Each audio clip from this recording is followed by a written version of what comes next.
नमस्कार मित्रों और साथियों, आपका स्वागत है। पिछले वीडियो में हमने बात की थी अपवाह तंत्र की, नदी तंत्र की, द्रोणियों की और बात की थी कि भौगोलिक आधार पर नदी तंत्र के हिसाब से भारत को कितने भागों में बांटा जाता है। हमने बात की थी कि भारत को दो भागों में बांटा जाता है, एक प्रायद्वीपीय भारत की नदियों का भाग और दूसरा हो गया आपका हिमालय पर्वत से आने वाली नदियों का। तो हमने यहाँ पर बात की थी कि हिमालय पर्वत की जो नदियाँ हैं बहुत ऊंचे ऊंचे ढलानों से आती हैं प्रारंभ में जहाँ पर उनका आरंभ में बिल्कुल बहाव होता है। तो वहाँ आरंभ वाले क्षेत्र में वो बहुत सारा सिल्ट मतलब अपर्दन करती हैं। अपर्दन करने के कारण क्या है, जो मिट्टी है वहाँ की वो कट जाती है, उसे बोलते हैं अपर्दन। तो जिसके कारण जो मिट्टी है वो सिल्ट के रूप में बह बह कर आती है और बालू कंकड़ आते हैं। तो जो नीचे वाला भाग होता है, क्योंकि इसका ढलान बहुत कम होता जाता है, धीरे धीरे इसका ढलान बहुत धीमा होता है, इसलिए इसके जो मुख है अंत वाला भाग वहाँ पर यह वहाँ पर यह जम जाती हैं। जमने के कारण यहाँ वाले क्षेत्र में यहाँ पर यह जम जाता है। जम जाने के कारण यहाँ पर द्वीपों का निर्माण होता है, ये हम पिछली वीडियो में बता चुके थे।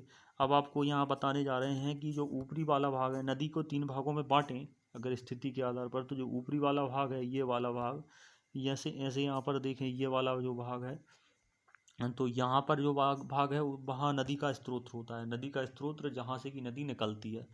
अब बीच की बात करें तो मध्य भाग को जाने। मध्य भाग यहाँ पर क्या है, जहाँ पर विसर्प का निर्माण होता है, अर्थात ये ऐसी ऐसी टाइप की जो विसर्प झीलें हैं उनका निर्माण यहाँ से होता है।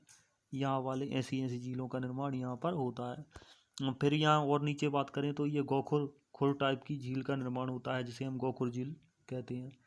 तो यहाँ निचले वाले भाग की बात करें, जो निचले वाले भाग में जहाँ गोखुर का निर्माण हो रहा था, वहीं पर जो आपका है डेल्टा बनता है। ये सिल्ट जहाँ जम जाता है वहीं पर डेल्टा बनता है। अब हम बात करेंगे जो हिमालय से आने वाली नदियाँ हैं, 3 प्रमुख नदियों की, जिनमें सिंधु, गंगा और ब्रह्मपुत्र है।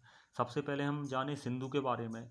तो सिंधु नदी के बारे में आपका जाने तो लगभग 2900 किलोमीटर की लंबी यह नदी है, जो तिब्बत के मानसरोवर से निकलती है। कहाँ से निकलती है साथियों? तिब्बत, जो चीन वाला भाग है, जहाँ चीन ने कब्जा कर रखा है तिब्बत के क्षेत्र पर, उस वाले भाग से यह निकलती है। और जो लद्दाख है, उसमें लद्दाख से होते हुए, जम्मू कश्मीर से होते हुए पाकिस्तान से यहाँ पर जाकर अरब सागर में गिरती हैं। तो सबसे पहले यहाँ पर जाने की लद्दाख में है, बहुत सुंदर गार्ज का निर्माण करती हैं, जो बहुत दर्शनीय है। इस क्षेत्र में बहुत सी सहायक नदियाँ, जैसे जास्कर, नुब्रा, यहाँ और भी सहायक नदियाँ हैं इसकी। जास्कर, नुब्रा आपकी बहुत सारी नदियाँ हैं।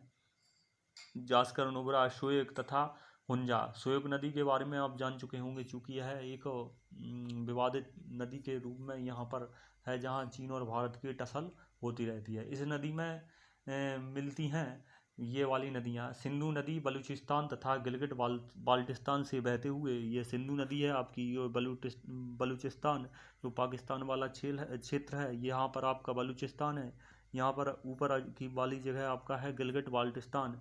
यहाँ से होते हुए निकलती हैं और पाकिस्तान के मिठानकोट के जो और अन्य नदियाँ हैं, सतलुज है आपका, ब्यास, रावी, चिनाब, झेलम, आपस में मिलकर पाकिस्तान के मिठानकोट के पास सिंधु नदी में मिल जाती हैं। यहाँ पाकिस्तान का मिठानकोट वाला स्थान है, जहाँ पर ये सिंधु नदी में सभी नदी मिलकर मिल जाती हैं। इसके मिलने के पश्चात यह नदी दक्षिण की तरफ बहती है। आप यहाँ पर देख सकते हैं नीचे वाली दिशा को चूँकि दक्षिण माना जाता है, या नीचे वाली दिशा की ओर बहती है सिंधु नदी, दक्षिण दिशा की ओर बहती है। और अंत में कराची, जो कराची आपका यहाँ वाला शहर है, क्षेत्र है, कराची वाली जगह से होते हुए पूर्व की ओर, अर्थात इस वाली पाकिस्तान की इस वाली साइड, अर्थात यहाँ गुजरात की यहाँ वाली साइड, तो यहाँ से जाकर यह अरब सागर में गिर जाती है। यहाँ इसका ढाल बहुत धीमा होता है। सिंधु द्रोणी का 1/3 से बहुत अधिक जो क्षेत्र है वह भारत के कश्मीर, हिमाचल प्रदेश तथा पंजाब में और शेष पाकिस्तान में है। कहाँ कहाँ है साथियों? तो इसको देख लीजिए, हिमाचल प्रदेश, कश्मीर, यहाँ लद्दाख, कश्मीर, और ये वाला आपका पाकिस्तान वाला क्षेत्र। तो आप यहाँ पर देख सकते हैं पंजाब वाला क्षेत्र इसलिए कहा जा रहा है क्योंकि जो इसकी सहायक ट्रिब्यूटरी हैं, जो नदियाँ हैं, वो यहाँ पर इसकी सहायक नदियाँ हैं, इसलिए इसे सिंधु का क्षेत्र कहा जाता है, क्योंकि ये सभी सिंधु की सहायक नदियाँ हैं। अब आगे बात करें हम इसकी कुछ तथ्यों की, तो सिंधु जल समझौते की सबसे पहले बात करें तो 1960 के अनुसार ये भारत और पाकिस्तान के बीच एक समझौता हुआ, जो विश्व स्तरीय संस्थाओं के मध्यस्थता के दौरान हुआ था। भारत इस नदी प्रक्रम के संपूर्ण जल का केवल 20% जल उपयोग कर सकता है। आप यहाँ पर इन देखेंगे, इन नदियों का 20% जल उपयोग कर सकता है। इस जल का उपयोग हम पंजाब, हरियाणा एवं राजस्थान के दक्षिणी पश्चिमी भागों में सिंचाई के लिए करते हैं। तो जो यहाँ वाला भाग है, यहाँ वाले क्षेत्रों में हम इसका प्रयोग करते हैं, केवल 20% जल का प्रयोग, क्योंकि इसकी विस्तृत व्याख्या है, यहाँ हम इसका जिक्र नहीं कर रहे हैं। अब हम बात करें दूसरी बड़ी नदी की, गंगा नदी की। आप इसके बारे में समझ गए होंगे, हमें उपयुक्त इतना ही यहाँ पर उपयुक्त था, इसलिए इतने की ही बात हमने यहाँ पर की। अब हम यहाँ पर बात करेंगे गंगा नदी तंत्र की। तो गंगा नदी तंत्र की बात करें तो आपकी जो गंगा नदी है वो यहाँ से आपका ये देख रहे हैं भागीरथी के रूप में निकलती है। लगभग 2510 किलोमीटर या इससे अधिक की लंबाई इसकी है। गंगा की मुख्य नदी भागीरथी, जो आप मुख्य नदी के रूप में भागीरथी मानते हैं, वो यहाँ से निकलती है, गंगोत्री नामक ग्लेशियर से निकलती है, ग्लेशियर जिसे हिमानी कहते हैं। और अलकनंदा उत्तराखंड के देवप्रयाग में इससे मिलती है। और जो अलकनंदा है वो यहाँ पर देवप्रयाग वाले भाग में उत्तराखंड में यहाँ पर मिलती है। फिर यहाँ गंगा के नाम से जाती है। फिर हरिद्वार के पास ये जो पर्वतीय क्षेत्र है उससे बाहर निकल जाती है। और मैदानी भाग में, जो समतल वाला भाग है आपका, मैदान वाला भाग है, उत्तर का विशाल मैदान, उसमें प्रवेश यह करती है। हिमालय से निकलने वाली बहुत सी नदियों का आकार गंगा में, जो नदियां हैं बहुत सी हिमालय जो आई हैं हिमालय से, वो यहाँ पर गंगा में मिल जाती हैं। जैसे आप यहाँ पर यमुना नदी देखेंगे, आप घाघरा नदी, यहाँ पर आपकी गंडक नदी हो गई, यहाँ पर आपकी कोसी नदी आदि बहुत सारी नदियाँ यहाँ पर हिमालय में मिलती हैं। ये आपको दिख रही है शारदा नदी, जो आपकी घाघरा नदी में मिलती है, और इसके बाद यह गंगा में मिल जाती हैं। तो बहुत सारी नदियाँ हिमालय से आकर यहाँ गंगा में मिलती हैं। तो आप इनके बारे में जान चुके हैं। गंगा के कुछ दाहिने और समांतर, कुछ बाएं तरफ मिलती हैं। और यहाँ वाला जो क्षेत्र है वहाँ पर बाढ़ आती है, जैसे बिहार का क्षेत्र हुआ आपका। और गंगा की जो मिट्टी है बहुत उपजाऊ है, कृषि योग्य भूमि यहाँ पर है। प्रायद्वीपीय उच्च भूमि से आने वाली प्रमुख सहायक नदियाँ जैसे चंबल, बेतवा तथा सोन, यहाँ से जो प्रायद्वीपीय भारत से आती हैं आपकी बेतवा है आपका, यहाँ पर आपका चंबल है। तो ये वाली सारी नदियाँ यहाँ पर आकर इसमें मिल जाती हैं, यमुना में मिलती हैं, और यमुना इटावा उत्तर प्रदेश में गंगा में जाकर मिल जाती है। फिर आप यहाँ पर देखेंगे भागीरथी हुगली, जो इसकी एक वितरिका है, दक्षिण की तरफ बहती है तथा जो डेल्टा के मैदान से होते हुए बंगाल की खाड़ी में मिल जाती है। यहाँ से बंगाल की खाड़ी में यहाँ पर मिल जाती है, इस वाले क्षेत्र में। तो इन नदियों के द्वारा बनाए गए डेल्टा को सुंदरबन का डेल्टा के नाम से आप जानते हैं। यहाँ वाले जो डेल्टा है उसे सुंदरबन के डेल्टा के नाम से जानते हैं। जो विश्व प्रसिद्ध डेल्टा यहाँ पर है, सुंदरी नामक यहाँ पर वृक्ष पाया जाता है, और भी बहुत सारी चीज़ें। गंगा एवं ब्रह्मपुत्र के जल वाली यह वृहद नदी बंगाल की खाड़ी में मिल जाती हैं, जो क्योंकि यहाँ ब्रह्मपुत्र भी आपकी मिल जाती है। और यहाँ पर जो डेल्टा बनता है उसके बारे में मैंने बता ही दिया। अम्बाला नगर सिंधु तथा गंगा नदी तंत्रों के बीच जल विभाजक पर स्थित है। जो अम्बाला नगर है वो कहाँ है?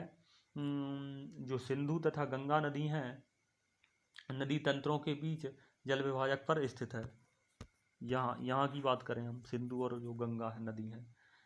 फिर हम बात करें अम्बाला से सुंदरबन तक मैदान की लंबाई लगभग 1800 किलोमीटर है।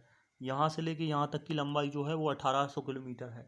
और शेष, परंतु इसके ढाल में गिरावट मुश्किल से 300 मीटर है। यहाँ से यहाँ 300 मीटर है। दूसरे, और जैसे कि हम 6 किलोमीटर की दूरी पर ढाल में गिरावट केवल 1 मीटर है, यहाँ पर जो ढाल में गिरावट है वह 6 किलोमीटर पर 1 मीटर है, मतलब 1 मीटर कम होती जाती है। इसलिए इन नदियों के अनेक बड़े बड़े बसरफ बनती हैं। तो यहाँ नदी ये फैल जाती है बहुत सारे भाग में, क्योंकि यहाँ पर तो इसका ढाल 6 किलोमीटर में लगभग 1 किलोमीटर, जो बहुत कम के समान माना जाता है। जैसे आप यहाँ पर देखेंगे, ऐसे ऐसे आराम से, यदि एक आप घाट सीधा जाए तो वो आपको ज़्यादा माना जाएगा, और धीरे धीरे जाए तो वो ज़्यादा अर्थात खाई का जो गार्ज होते हैं उनका निर्माण नहीं करेगा। इसलिए वह छोटी जगह में बहेगा। छोटी जगह में बहने के कारण वह अपने जो मुख है उससे बाहर, जो द्रोणी है उससे बाहर निकल जाता है। इसलिए यहाँ बाढ़ वाले क्षेत्र व्याप्त होते हैं। अब हम बात करें अन्य चीज़ों की, तो यहाँ पर सुंदर वन डेल्टा नाम वहाँ के जो मैंने आपको बताया था सुंदरी वृक्ष है, इसलिए बना है सुंदरवन का डेल्टा। सुंदरवन के डेल्टा विश्व में सबसे बड़ा एवं तेजी से वृद्धि करने वाला डेल्टा है।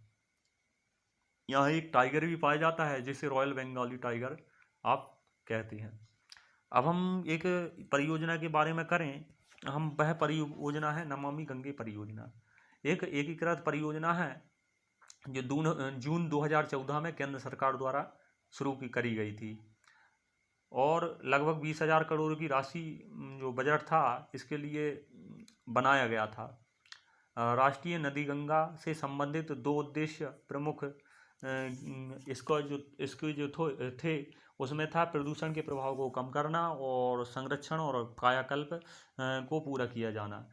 और बात करें तो नमामि गंगे कार्यक्रम एक एकीकृत संरक्षण मिशन है, इसकी बात हम कर चुके हैं। नमामि गंगे के कुछ स्तंभ हैं प्रमुख, उनकी बात यहाँ पर करें। आप अधिक जानकारी इसकी वेबसाइट से भी प्राप्त कर सकते हैं। फिर मैं यहाँ पर आपको बताना चाहूँगा कि इसके क्या क्या कार्यक्रम क्या क्या स्तंभ इसके रखे गए थे। सीवरेज जो ट्रीटमेंट इंफ्रास्ट्रक्चर का विकास करना था, नदी विकास था, नदी के जो सामने विकास था, माटों का विकास आदि। नदी सतह की सफाई, जो सफाई का क्षेत्र था, सफाई का कार्य वो इसमें शामिल था। जैव विविधता, यहाँ पर जो बायो डाइवर्सिटी है अर्थात जो जैव विविधता है जंतुओं में, तो सामंजस्य बनाए रखने की उसको बात की गई थी। यहाँ एक जो चौथा स्तंभ था वनीकरण, यहाँ पर वन को लगाने की बात की गई थी, यहाँ पर वनीकरण की बात। और जन जागरण, जैसे लोगों को, यहाँ के लोगों को जागरूक करना इसमें शामिल था।